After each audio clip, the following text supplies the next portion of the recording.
Usually, when we think about what it takes to be a quote-unquote good person, or, how you might actually qualify to get into heaven, we tend to treat the whole thing like a giant cosmic resume. Right. Yeah, exactly. Like a ledger. Yeah, you help a neighbor carry the groceries, boom, plus 10 points. You tell a lie, minus 5 points. Or you go big. I mean, you build a hospital or dedicate your life to a charity, and that is a million points. It's this very comforting transactional accounting game where you just kind of hope the balance sheet is solidly in the black at the end of your life. Because we like measurable morality, right? It gives us this clear checklist and, honestly, the illusion of control over our ultimate destination. Oh, absolutely. It feels safe. But, well, welcome to today's deep dive, because we are looking at something that completely shatters that illusion. In February of 2024, a spiritual manifesto was published that basically fires the cosmic accountant entirely. Yeah, it really does. It's a text called The Road to Heaven, written by Deiform Buddha, and it throws out almost every single thing traditional religions tell us about how to get to heaven. Yeah. And I mean everything. It is a radical document. I mean, whether you consider yourself deeply spiritual or, just philosophically curious, this text forces a total rethink of what it actually means to be a good person. So to understand just how radical this rethink is, our mission today is to unpack this framework. And I think we first have to ground it in what the text points to as an earthly proxy for heaven, right? Yes, exactly. So the author introduces this entity called Lifechanyuan. Lifechanyuan. Right. Which, in practice, is a real-world communal living initiative. And the text frames its physical branches as the second home. It argues that heaven isn't just some abstract concept floating up in the clouds. Like guys with harps on clouds? Exactly, not that. The claim is that if you want to understand heaven, you just need to look at the structural mechanics of this second home community. Which I find fascinating because it brings the concepts right down to your everyday interactions. It gives you, and by you I mean anyone listening right now, this incredibly relatable litmus test. Yeah, it makes it very tangible. Because the text says that you can perceive heaven through the people you interact with. If the people around you consistently bring you happiness, joy, freedom, and bliss, then you should know that heaven exists. It's such a simple but intense metric. It really is. I mean, I want you listening right now to mentally scan your own friend group or, your workplace. Ask yourself, do your daily interactions produce pure, unadulterated freedom and joy? And for almost everyone in traditional society, I mean, the answer is a resounding no. Definitely no. Right, because heaven is being defined here by the emotional and psychological quality of relationships. It is the complete absence of friction and suffering in human connection. So there's no friction. Then you're there. When you live in an environment entirely devoid of interpersonal conflict, jealousy, or power struggles, that environment is fundamentally heavenly. Okay, so if we accept that premise, that heaven is this frictionless, joyful state of existence, the big question is, how do we get there? Well, the text begins by aggressively clearing the board of all our traditional assumptions. It provides this exhaustive list of disqualifiers. And it is a long list. Oh, it's huge, outlining an incredible array of things that have absolutely nothing to do with going to heaven. Right, and some of the disqualifiers actually align perfectly with modern sensibilities. Like the text explicitly states that heaven has nothing to do with your social status, your power, your wealth, your appearance, or your reputation. Which is nice to hear. You cannot buy your way into heaven with secular currency. Yeah, that part makes intuitive sense to most of us. Yeah. But then, and this is where I was like, whoa, it goes so much further. It tears down the very pillars of what we consider moral goodness. Yeah, this is the really challenging part. It says going to heaven has nothing to do with what great achievements you've made in human society. It claims it has nothing to do with how many good deeds you have done or, this is wild, how many lives you have saved. Right, it explicitly dismisses saving lives. Wait, so saving lives and building hospitals means nothing? I mean, it's like studying your entire life for a final exam, pulling all-nighters, only to sit down and realize the test isn't even about the subject you were assigned. That is a perfect analogy. The text literally says that dedicating your life to saving others means nothing when it comes to getting into heaven. It's just hard to wrap my head around. And it doesn't stop there either. It also dismisses the endurance of suffering, the building of temples or churches, and even religious devotion itself. No religious devotion. None. It states unequivocally that attaining heaven has nothing to do with what religion you follow, whether you are devout or what you fundamentally believe in. It removes belief and external morality entirely from the equation. So it's like trying to bribe a mirror to change your reflection. You can throw all the money, all the good deeds, all the temples and religious devotion at it, but the mirror only reflects what you actually are in your core. The external actions are just, window dressing. Exactly. That mirror analogy captures the exact mechanism of the text. On one hand, it radically democratizes salvation because no one has a head start based on wealth or religious affiliation. Right, leveling the playing field. But on the other hand, it is terrifying because it strips away every single external marker of worth. Traditional moral checkpoints are suddenly useless. You can't point to a lifelong resume of charity work and demand entry. No, you can't. It shifts the focus entirely from the physical actions you perform in the world to the structural reality of who you are. Okay, so what is that structural reality? If none of our traditional good deeds or deep religious beliefs are the metric, what is the actual password to get in? Well, there is only one uncompromising standard. Your quality of life, and the text capitalizes life, L-I-F-E, to emphasize its importance, must perfectly match the quality of life in heaven. Capital L-I-F-E. Yeah. And the text defines this quality very simply as pure unselfishness and selflessness. Absolute selflessness. And once you reach this internal state, the text insists that the physical details of your life, and especially your death, become completely irrelevant, right? Yes, totally irrelevant. Because it says it doesn't matter if you die at 3 years old, 30 years old, or 300 years old. And it lists the manners of death, too, which gets pretty dark. Starvation, burning, illness, murder, entrapment, natural causes. If you have achieved selflessness, you go to heaven. Right, because the author introduces the concept of the non-material structure of one's life. The non-material structure. Exactly. Attaining heaven isn't about moving your physical body to a paradise. It is about restructuring your non-material self. You must perfect and beautify this underlying architecture of your consciousness. But wait, we're talking about a 3-year-old dying here. Humanly, biologically, that is a profound tragedy. Is the author really suggesting that if this non-material structure is perfect, a brutal death is just like a logistical detail? Yes. That feels incredibly cold. It does feel cold, sure, if we look at it through our normal lens of biological survival and human attachment. But the text is forcing a radical perspective shift here. Okay, how so? Think of your non-material structure like a hot air balloon, and your earthly ties, your physical body, your social roles, your need to survive. They are just sandbags holding it down. Oh, I see. You aren't building a ladder to heaven through external good deeds.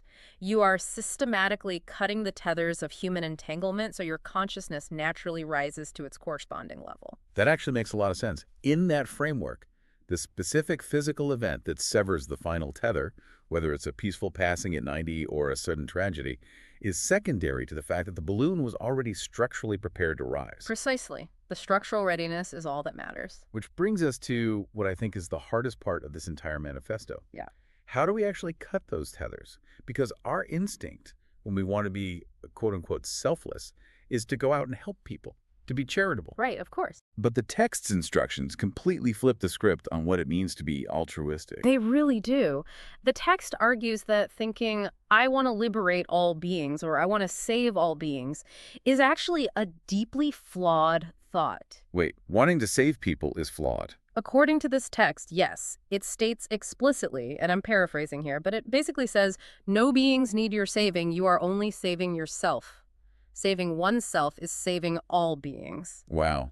It forces us to confront the hidden ego in our own charity. When we say, I am helping others, we are actually establishing a power dynamic. Exactly. There is a savior and there is a victim who needs saving. And the text argues that this mindset is still entirely rooted in the self. It's this subtle, masked form of arrogance to assume the universe requires your specific intervention to function correctly. Yeah, the text really highlights the profound limits of human perspective. We operate under the assumption that we understand the grand tapestry of cause and effect. We prevent a hardship, and we assume that is universally good. Right. But there is a direct quote from the source that genuinely paralyzed me when I first read it. The author writes, quote, "You don't know what is good and what is bad. What you think is good may be bad. What you think is bad may be good." It's a very humbling thought. Completely. The idea that my well-intentioned intervention might actually be hindering someone else's necessary spiritual journey? It's like the ultimate spiritual version of the airline safety instruction, put on your own oxygen mask before helping others. That's a great way to look at it. Except, in this radical text, The instruction is telling you that the other passengers don't even need your oxygen mask. You are only responsible for your own mask. And by putting on your own mask perfectly, by achieving your own internal selflessness, you are somehow fundamentally altering the reality of the whole plane. Because true selflessness, according to this framework, requires abandoning the ego that craves the identity of the savior. You can't be the hero of the story. So how do you abandon it? The text lists 3 specific requirements for achieving this. First, repaying debts. Second, ending worldly ties. And third, making what it calls formless alms. Okay, let's dive into that last one, formless alms. It's a beautiful phrase, but what does it actually mean in practice? How do you give without form? It means giving without any attachment to the gift or the outcome or your identity as the giver. So no humble bragging on social media. Definitely no social media posts. If you give someone money and feel a swell of pride about your own generosity, you haven't given a formless alm. You've simply purchased a little bit of ego gratification.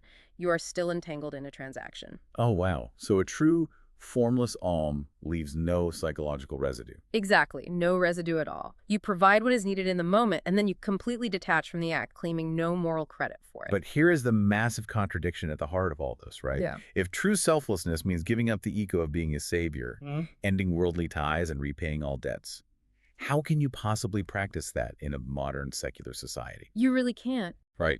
I mean, if you have a mortgage, a boss, and a family, your very survival requires you to compete, earn, and prioritize your own kin over strangers. The text acknowledges that exact friction. It views ordinary society as basically a trap. A trap. Yeah, it defines the secular environment as a construct built on money, power, class, family, and country.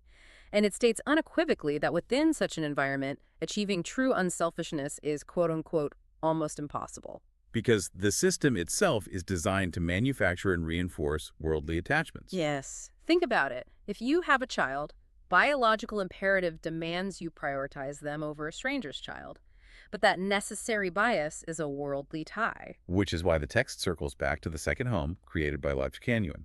It presents this communal living structure not just as a proxy for heaven, but as a necessary incubator. An incubator is a good word for it. Yeah, because if the secular world forces you to be selfish just to survive, the proposed solution is to physically remove yourself from the secular world. Exactly. The second home is engineered to eliminate the daily friction of secular survival. By theoretically removing private property, money, and the nuclear family structure from the immediate living environment, it attempts to dissolve the mechanisms that force people to compete. So it provides a sanctuary where one can actually practice formless alms and perfect their non-material structure without the constant drag of earthly debts. That's the goal. Yes. But this leads to what I think is the most pressing question for anyone listening.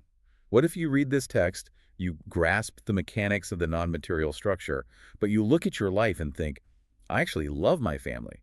I like my career. I enjoy the secular world, even with all its flaws and friction. That's a very common reaction.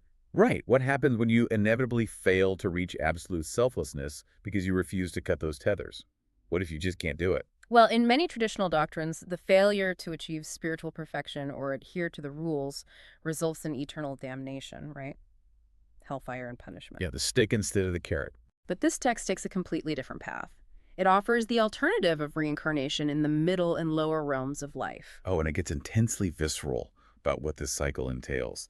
I pulled a quote here. It says, this life is a human, the next life is a dog, the next life is a pig, and the next life is a human again, reincarnating endlessly. It's a very vivid cycle. Very. And it describes experiencing the sweetness, bitterness, sourness, and spiciness of life. I love that line. Notice the language there. Sweetness, bitterness, sourness, spiciness. It's a deeply sensory, physical description of existence. Yeah, it really grounds it in the physical body. Because the text recognizes the immense allure of the physical world. Secular life prevents you from reaching the frictionless state of heaven, but it is undeniably full of rich, textured, compelling experiences. It talks about experiencing the inevitable joys and sorrows, birth, aging, sickness, and death. And then at the very end of the manifesto, there is this profound, almost shocking caveat. It's one of my favorite parts. It says that coming and going in confusion, experiencing all of this without knowing the affairs of your past life, is, and this is a direct quote, also a good choice. Also a good choice. That simple phrase completely removes the moral panic from the spiritual journey. It's a massive psychological pivot away from the existential dread of eternal Yeah, punishment. almost relieving, honestly. The author doesn't condemn those who fail. The text is essentially saying that the universe doesn't punish you for being entangled in the physical world. It's just physics, Huh. frequencies sorting themselves. Right, so if you cannot let go of your worldly ties, if you actively want to stay on the ride of human and animal existence with all its chaotic pain and pleasure, the universe accommodates that. Exactly. You are allowed to choose the spicy, messy, heartbreaking reality of reincarnation over the pure, detached serenity of heaven. It frames spiritual evolution not as a desperate flight from hellfire, but as a final graduation, a door you only walk through when you are truly, absolutely exhausted by the playground of the secular world and ready to leave it behind completely. And it demands a singular, uncompromising focus on absolute selflessness for those who do want to graduate. Right. You must perfect your non-material structure by stripping away your ego, your debts, and your worldly attachments, And you must even strip away your attachment to doing good, recognizing that human ignorance often makes us terrible judges of what the universe actually requires. which brings our deep dive full circle. We've journeyed from a total teardown of traditional morality to a singular focus on absolute selflessness. We are instructed to focus solely on perfecting our own internal structure, trusting the mechanism that says by saving ourselves, we somehow save all beings. It's a journey that tears down the cosmic resume entirely. It doesn't care about your wealth, your status, your religious devotion, or your lifetime of charity work. It only cares about the pure structural reality of your consciousness. Which leaves us with the ultimate paradox of this entire framework. Because the text demands that we end all worldly ties to achieve the pure selflessness of heaven, it frames the secular world of family, society, and human connection as a trap that must be escaped. And that leads to a really fascinating, lingering philosophical question for the listener. Let's hear it. If reaching ultimate selflessness requires completely detaching from the secular world, from our families, and the messy reality of human society, does achieving heaven actually require us to stop participating in the human experience altogether? I mean, is total detachment the ultimate freedom, or is it just a highly structured retreat from the world? Wow. That is definitely something to chew on. Maybe the goal isn't to rack up points to win the cosmic accounting game. Maybe the goal is simply to figure out if you even want to play the game anymore, or if you're finally ready to cut the tethers and step off the board entirely. Thank you for joining us on this deep dive. Keep questioning the world around you, keep examining those internal blueprints, and we will catch you next time.